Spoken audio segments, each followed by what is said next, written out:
Hello বন্ধুরা, শুভ সকাল সবাইকে। তো দেখো এদিকে ঠাকুর ঘরে চলে আসলাম। আজকে বৃহস্পতিবার, একটু ঠাকুর ঘরে আস্তে আস্তে লেটই হয়ে গেছে। এদিকে দেখো সব ধুয়ে রেখেছি, আর আমাবতী ছেড়ে দিয়েছে তো তার জন্য ঠাকুর ঘরটাকে পরিষ্কার করে নিয়েছি। আর মাকে, লক্ষ্মী মাকে তো অতদিন পুজো দেওয়া হয়নি। আজকে দেখো ঘট বসিয়ে পুজো দেবো। আজকে তো বৃহস্পতিবার, শুধু ঠাকুর ঘরটা ঝাড়তে পারিনি, তার জন্য।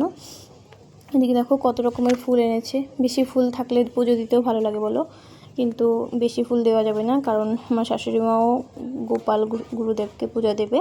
তো দেখো এদিকে আমি মা লক্ষ্মীর সব ঘরটর রেডি করে নিয়েছি, আর চলে গেলাম একটু তুলসী তলায় জল ঢালতে। দেখো আমাদের তুলসী গাছটা কত বড় হয়েছে। এদিকে দেখো আমি জল ঢেলে নিচ্ছি। জল ঢেলে তারপর একটু সূর্য দেবতাকে জল দিয়ে দেবো। বিন্দুজি মায়ের মন্ত্রটা পড়ে নিচ্ছি আর জল ঢেলে দিচ্ছি, আর এদিকে সূর্য দেবতাকে জল ঢেলে দেব। তারপর সবাইকে একটু ফুল দিয়ে দেব। তারপর শিব বাবাকেও জল ঢেলেছি। বাইরে শিবলিঙ্গ আছে, সেটা নেওয়া হয়নি ক্লিপটা। তো ওইদিকে দেখো জল ঢেলে তারপর আমি একটু মাটি নিয়ে নিচ্ছি। এটা আমি প্রতিদিনই মাটিটা নিয়ে আমার কপালে লাগাই, বা আমার ছেলেকে স্নান করানো হয়ে গেলে ছেলেকেও লাগিয়ে দিই। এদিকে দেখো আমার সব রেডি করা হয়ে গেছে। এখন আমি এদিকে সব প্রদীপও জ্বালিয়ে নিয়েছি, ধুনো ধূপকাঠি সব রেডি করে নিয়েছি। মাকে এখন ঘরটা বসিয়ে তারপর পাঁচালিটা পরে নেব। তো দেখো কে কে এইভাবে পুজো দেও কমেন্ট করে জানিও তো। সবাই কিন্তু একরকম পুজো দেয় না, অনেকে অন্যরকম করেও পুজো দেয়। তো এদিকে দেখো আমি ঘরটা বসিয়ে নিলাম।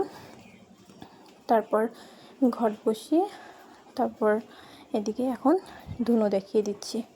একটু ধূপকাঠি দিয়ে আরতি করে নিচ্ছি, তারপর প্রদীপ দিয়ে আরতি করব, তারপর ধূপবাতি দিয়ে আরতি করব ধূপটি দিয়ে। তো শর্টকাট শাড়ি, বৃহস্পতিবার দিন শাড়ি পরে দিলে ভালো হয়, কিন্তু অনেকটা লেট হয়ে গেছিলো, তার জন্য দেখো আমি রেডিমেড শাড়ি পরে নিয়েছি শর্টকাট করে। কে কে এমনভাবে শাড়ি পরো জানিও তো একটু কমেন্ট করে।